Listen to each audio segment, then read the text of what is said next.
तर आज मी आलो होतो आपल्या शेतामध्ये, ज्या शेतामध्ये आपण आपलं धान पेरतोय. आणि येत असता अगोदर परखणीची माती होऊन घेतली. ते एकदम कडक कडक होती, कारण इकडे पाणीच नाही येत राव. जो पाणी येते गावातच येते.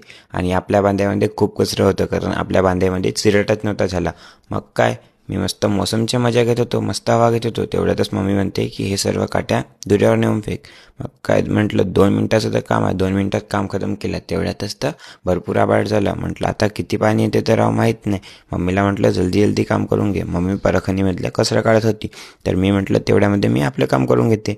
माहिती नाही राव, आपल्या बांध्यामध्ये जागोजागी अशा काड्या कोण फेकून ठेवते. असे कामं कशाला करता राव. दुसऱ्याच्या बांध्यामध्ये काड्या फेकून ठेवतात.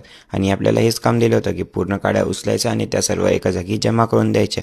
तर त्या सर्व जमा करून झाल्या. तेवढ्यातच मला हे फणस दिसले. मग काय, यांना पण उपडून घेतलं. यांना उपडून घेतला आणि यांचा डोंगा करून घेतला.